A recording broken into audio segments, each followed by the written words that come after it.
Oke.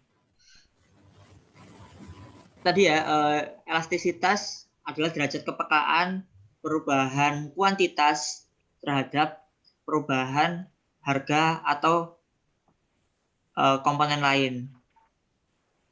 Kalau harga ya karena perubahan harga, kalau elastisitas itu pendapatan karena perubahan pendapatan. Nah, di sini elastisitas harga itu ada dua, teman-teman.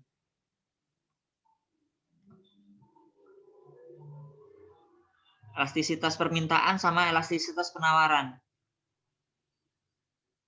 Jadi kalau elastisitas permintaan ini persentase perubahan harga menyebabkan persentase perubahan kuantitas yang diminta. Kalau elastisitas penawaran, persentase perubahan harga menyebabkan perubahan persentase kuantitas barang atau jasa yang ditawarkan oleh produsen. Makanya di sini saya kemarin bilang kalau di elastisitas harga ini berlaku nilai mutlak. Berarti kalau ada nilai negatif, dia tetap dianggap sebagai positif. Kemarin tuh kan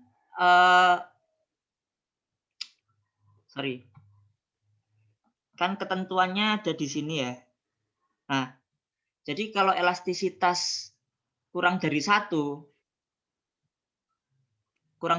itu bukan berarti negatif ya, anak-anak. Kurang dari satu itu berarti 0,1, 0,2, 0,5. Nah, itu dikatakan inelastis.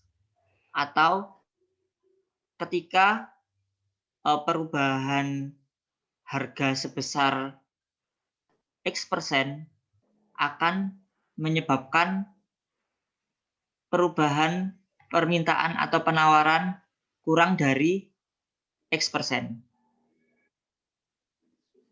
Paham di sini dari yang saya omongkan?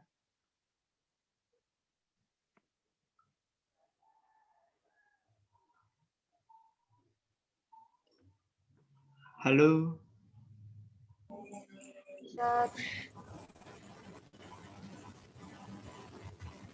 Masih loading?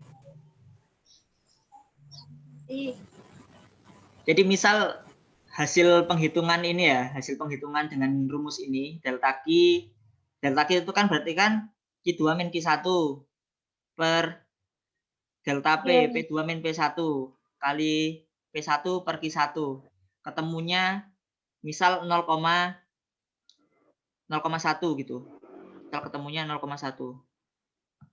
Misal ketemu 0,1.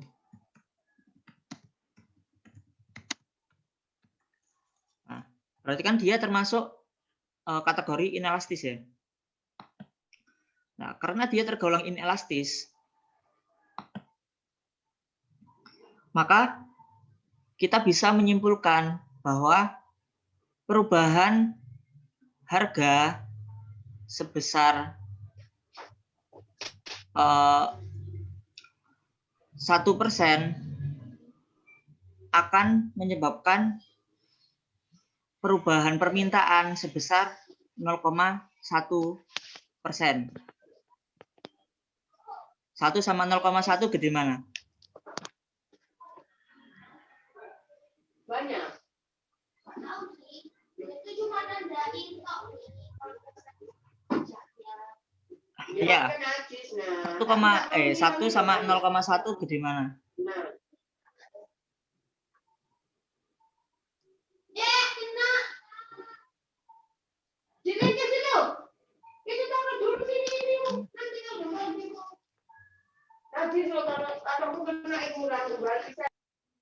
Oi. 1 sama 0,1 gede mana? 1. Ya. Ya kan, berarti kan persentase perubahan harganya lebih besar daripada persentase perubahan barang atau kuantitas yang diminta maupun ditawarkan. Itu kalau berlaku elastisitas kurang dari 1. atau inelastis. Sebaliknya kalau elastisitasnya lebih dari 1, berarti dia perubahan 10% akan menyebabkan persentase perubahan kuantitas ini lebih dari 10% gitu.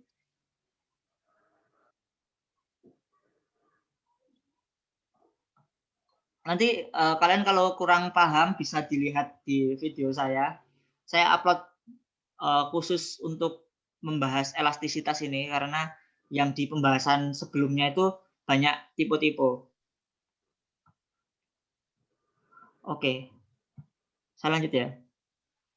Ini contoh penghitungannya.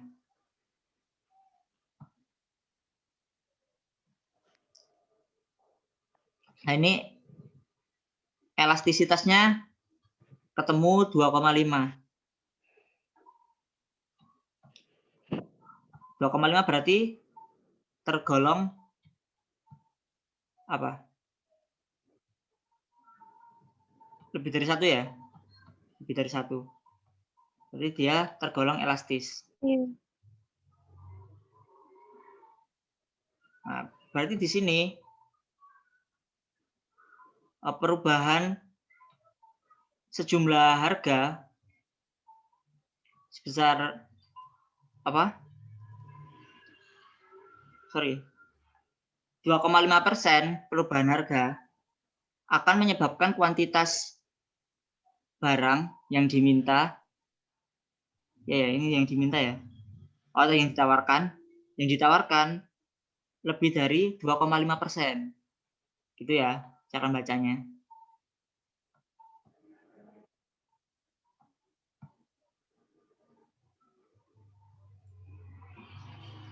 Nah, kemudian kalau untuk elastisitas silang sama elastisitas pendapatan, yang tadi aturan semua angka dianggap angka mutlak itu tidak berlaku ya. Jadi angka mutlak itu cuma diberlakukan untuk elastisitas harga doang. Kalau elastisitas silang sama elastisitas pendapatan, kalau angkanya negatif, ya negatif. Kalau angkanya positif, ya positif gitu. Tujuannya juga berbeda. Kalau tadi kan si elastisitas harga kan buat melihat efek dari perubahan harga terhadap perubahan barang yang diminta ataupun ditawarkan. Sedangkan elastisitas silang ini untuk melihat hubungan antar barang, apakah dia itu substitusi atau komplementer. Nah, ini diingat-ingat, kalau komplementer dia elastisitasnya nanti negatif. Kalau substitusi elastisitasnya positif. Nah, ini contoh penghitungannya ya. Kita ketemu angka negatif 0,33.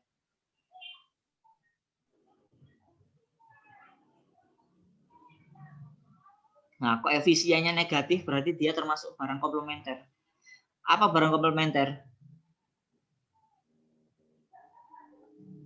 Huria.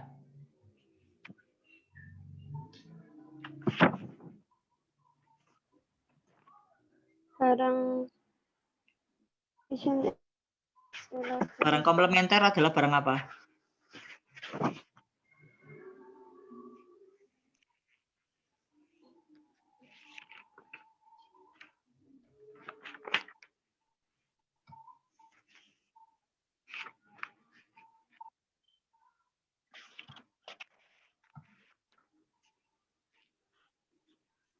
Ini sangat gampang sekali. Pelajaran kelas SD udah pernah dibahas sih. I'm so scared if you can answer it. Apa barang komplementer itu? Ada yang bisa membantu jawab?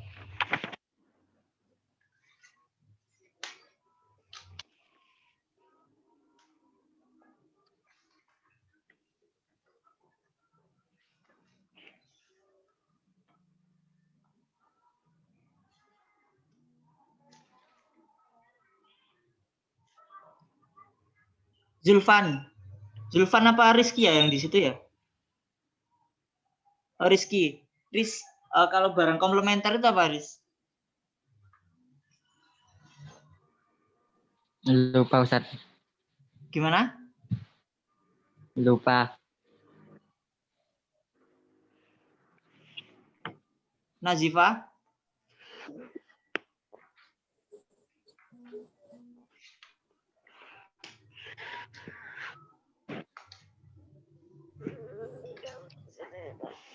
Barang komplementer apa?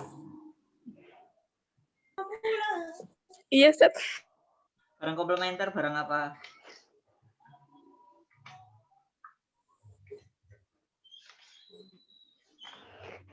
Silakan. Barang komplementer adalah barang yang kedudukannya saling melengkapi satu sama Saling lain. melengkapi. Kalau sebaliknya substitusi apa? Barang yang menggantikan, Ya, saling menggantikan. Nah, di sini dicontohkan kan barang X ini mengalami penurunan juga ya ketika harga barang di pasar menjadi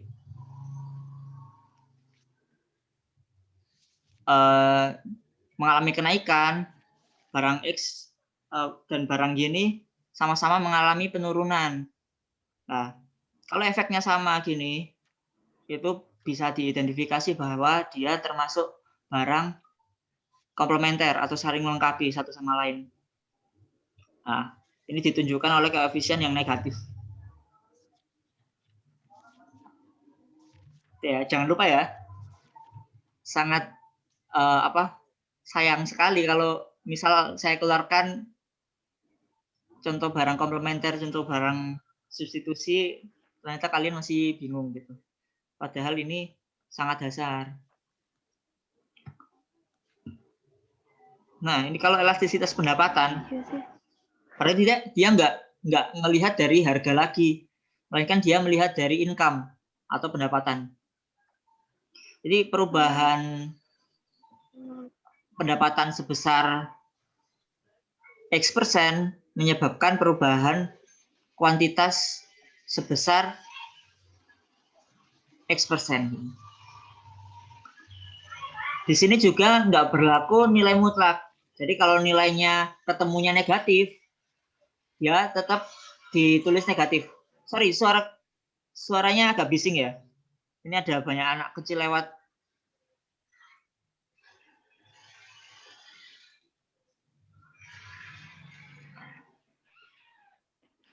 Jadi kalau dia nilainya negatif,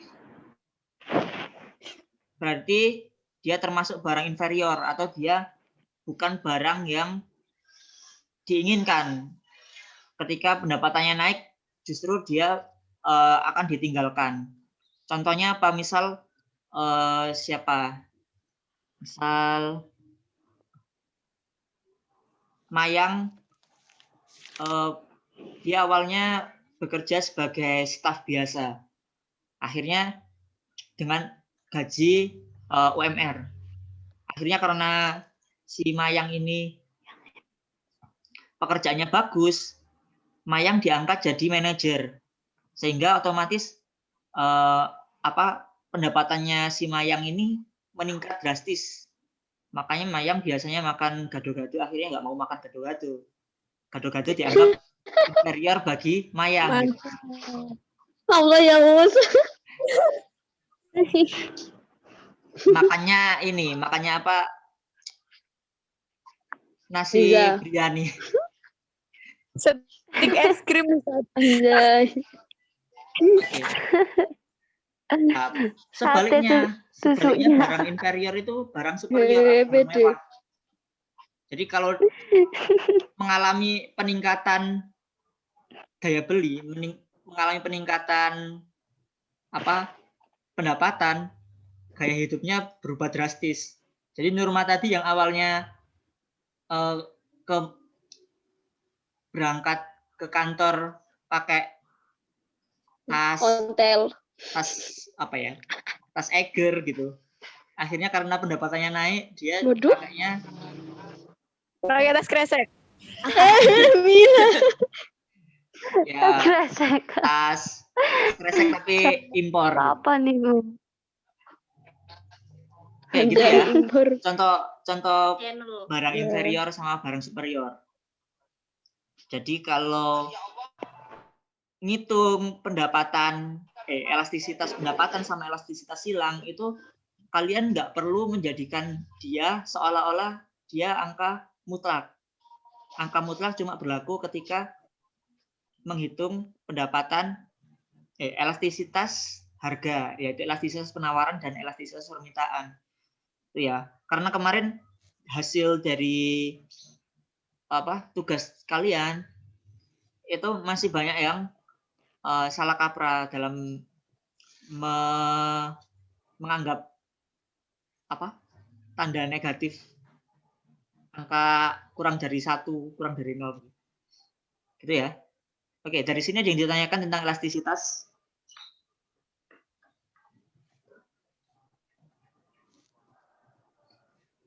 Soal elastisitas pasti saya keluarkan dan pasti ngitung.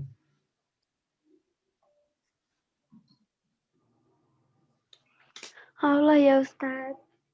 Oh, Ustaz. Aduh. Allah. Yang ditanyakan tentang elastisitas. Mila nggak nanya, Tamil.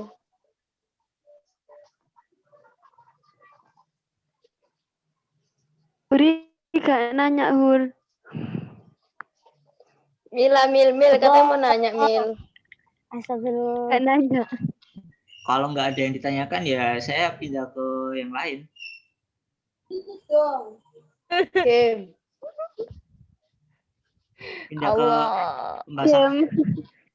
Game gimana? Sebentar.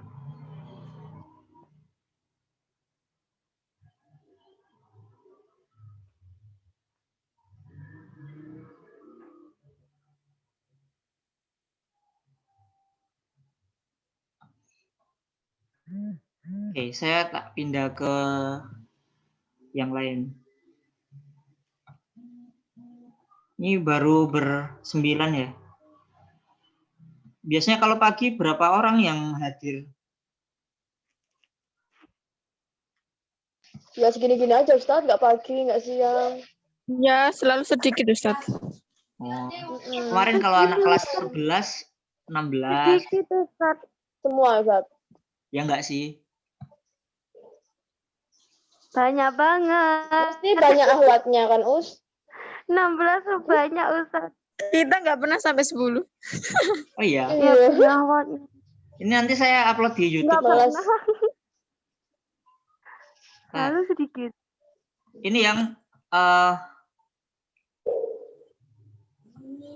yang berubah-ubah kurvanya.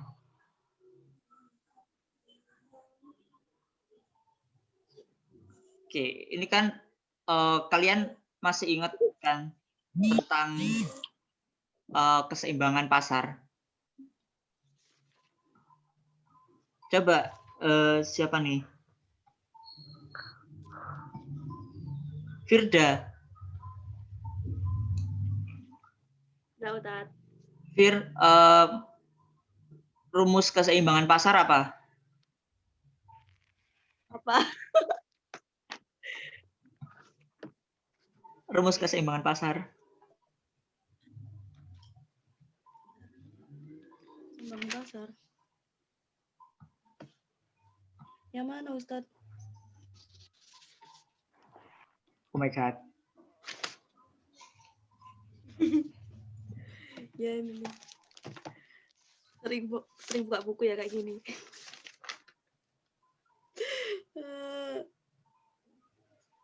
LP. Coba yang lain dibantu. Rumus keseimbangan pasar apa? Ide sama dengan IS. Ya. Itu sama dengan QS ya. ide. Nah, keseimbangan pasar itu kan nggak selalu Ide diangka-angka, sama dengan IS. nggak selalu di harga 1.000 dengan permintaan sebesar 500, nggak selalu segitu ya. Jadi ini kan keseimbangan pasar ini berubah-ubah. Nah, berubah-ubah ini ya, nanti 10 menit lagi kita bakal keluar sendiri. Nanti kita lanjutkan di link yang sama.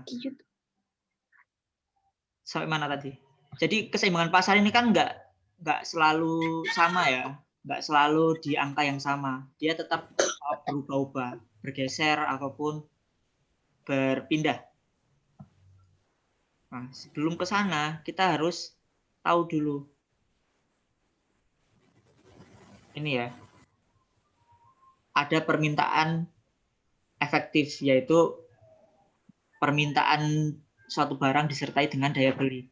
Jadi kamu punya pengen beli sesuatu, kamu punya duitnya, dan kamu melakukan pembelian. Kalau permintaan absolut, kamu pengen beli sesuatu, tapi kamu nggak punya duit, gitu. Kalau permintaan potensial, kamu punya duitnya, kamu pengen beli barangnya, tapi nggak kamu laksanain, kamu nggak segera membelinya.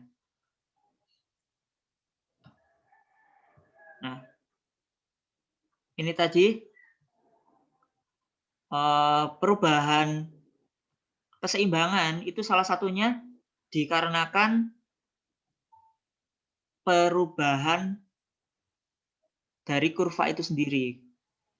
Ada fenomena kurva bergerak maupun kurva bergeser. Kalau bergerak itu berarti dia cuma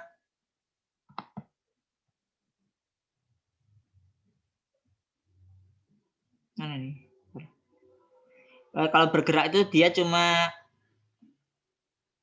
dari titik sini ke titik sini ke titik sini gitu ya. Dari titik sini ke titik sini ke titik sini. Ini bergerak, moving.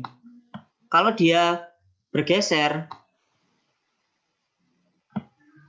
ke kanan atau bergeser ke kiri, nah, ini berarti dia shifting. Nah, apa sih yang bisa menyebabkan ini berubah? Salah satunya atau salah duanya itu adanya pajak dan subsidi. Makanya nanti di sini juga ada perhitungan keseimbangan pasar setelah pajak. Ini KID ya. Ini KID. KID sama dengan QS aksen. Itu setelah pajak atau setelah subsidi. Keseimbangan setelah pajak.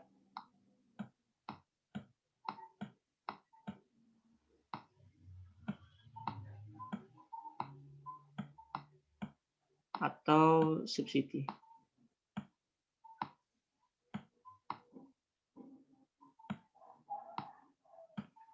Itu KID sama dengan QS aksen. Nah, saya lanjut.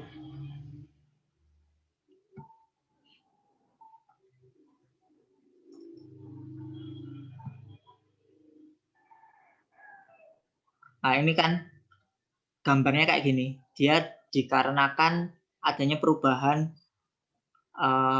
kurva, adanya shifting the curve. Kurvanya bergeser ke kanan, ke kiri atas, sehingga harganya naik dan kuantitasnya yang diminta atau kuantitas yang ditawarkan ini turun.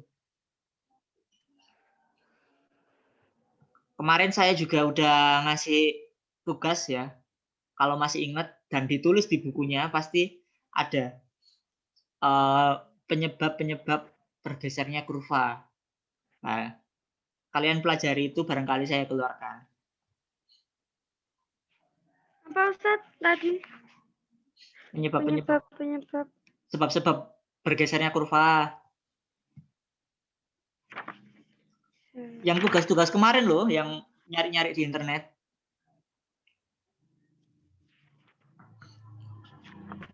Barangkali saya keluarkan. Kalau saya baik. Oke. Saat. Nah, ini juga permintaan juga bisa bergeser. Kalau bergeser ke kanan, berarti dia ada faktor-faktor lain yang mempengaruhi selain harga. Jadi kalau dia bentuknya cuma bergerak, kurvanya tetap sama nih. Kurvanya tetap sama di sini. Sorry, mana sih?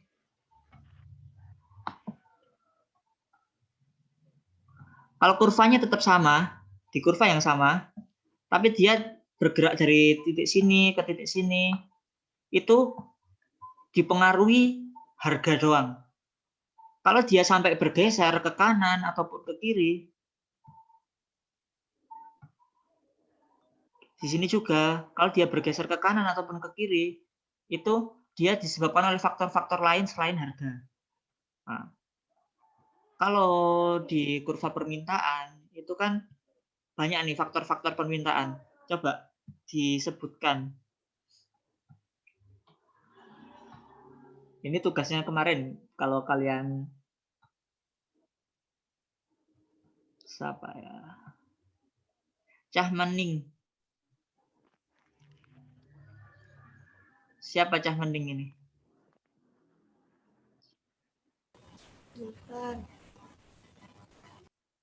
Julfan. Siapa? Zulfan Ustaz. Coba Julfan, muka kalian Ustaz. diperlihatkan dong. Saya Jangan Ustaz. ya nggak apa-apa, nggak apa-apa. Atau nggak gitu? Oh, di laptop Namanya di Tanya. ini, namanya pakai nama asli semua ya, biar saya nggak bingung. Coba Tidak, Us. fak Allah. Cah Mening ini sih. Zulfan, Ustaz. Zulfan, Tat. Zulfan, Ustaz. Ya, Ivan. Zulfan keluar. Zulfan. Sangat meresahkan ya, Bun. Muhammad Ivan. Iya, Bun. Ya, Moms. Zulfan. Zulfan, Us, bukan Ivan. Zulfan itu loh, Zulfan. Zulfan. yang itu. Faktor-faktor yang Kembarannya Rizky menyebabkan terus. permintaan apa, Van?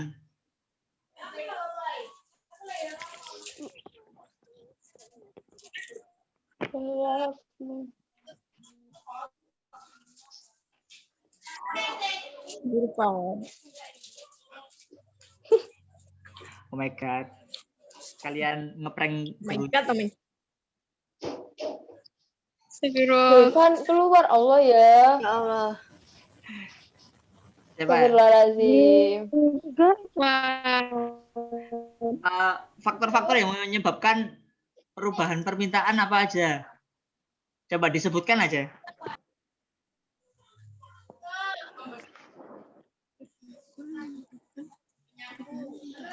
Lihat pendapatan. Perubahan pendapatan. Terus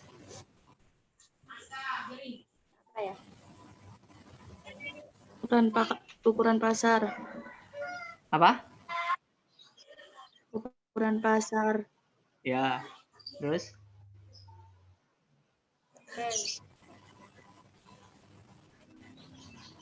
Harga dan ketersediaan produk-produk yang berkaitan.